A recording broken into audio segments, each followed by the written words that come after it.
అణగారిన వర్గాలు oppression level నుంచి ఉన్నటువంటి ఒక ట్రైబ్‌ని సీరియస్‌గా డీల్ చేస్తే, వాళ్ళని ఇంకా ఇంకా అణిచేయబోతే, కాకులే తిరగబడితే నలుపనేటువంటి రంగే ఒక జెండాగా ఉత్పన్నమైతే బయటికి ఆ రిజల్ట్స్ ఎట్లా ఉంటాయి అనే దాన్ని చాలా బాగా చూపించాడు శ్రీకాంత్ ఓడెలా. అసలు బేసిక్‌గా టీజర్ అంటేనే గ్లిమ్స్, టీజర్ ఇవన్నీ కూడా హీరోకి సంబంధించిన అంశాలే మ్యాక్సిమం ఉంటాయి. దాన్నే ఇక్కడ క్యారీ చేశాడు. మదర్ క్యారెక్టర్‌ని కాస్త వరకు చూపించాడు. మోహన్ బాబుని చూపించాడు. మోహన్ బాబు క్యారెక్టరైజేషన్ బాగున్నట్టు అనిపిస్తుంది. లాస్ట్‌లో పెట్టిన ఆ బ్లేడ్ సీను ఒక జైల్‌లో జరుగుతున్నట్టు అనిపిస్తుంది ఆ ఫైట్. ఆ బ్లేడ్ సీను, ఆ ఇరుగు దిష్టి, పొరుగు దిష్టి థింగ్ ఏదైతే ఉందో అసలు అమేజింగ్ ఉంది. శ్రీకాంత్ ఓడెలాకి మాత్రమే ఆ రకమైనటువంటి థాట్స్ వస్తాయి అనిపించింది.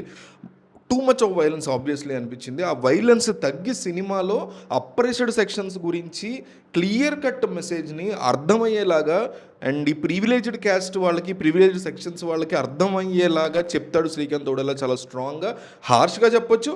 సేమ్ టైము వాళ్ళకి అర్థమయ్యేలాగా మొఖాన కొట్టినట్టు అమ్మని కరెక్టే కదా వీళ్ళు చెప్పింది నన్ను అన్నా కూడా అనే ఫీలింగ్ క్రియేట్ అయ్యేలాగా శ్రీకాంత్ ఓడెలా చెప్తాడని నమ్ముతున్నా, చెప్పాలని నేను కోరుకుంటున్నా. అట్లా చెప్పగల దర్శకుల్లో తెలుగు ఇండస్ట్రీలో ఉన్న అత్యంత తక్కువ మంది దర్శకుల్లో, వెరీ వెరీ రేరెస్ట్గా ఉన్న దర్శకుల్లో శ్రీకాంత్ ఓడెలా ఒకడని నేను చాలా స్ట్రాంగ్గా నమ్ముతున్నా. సో అతని మీద నమ్మకంతో నేను టీజర్ చూశాను. సినిమా కూడా అతని మీద నమ్మకంతో చూస్తాను, నాని మీద కంటే కూడా.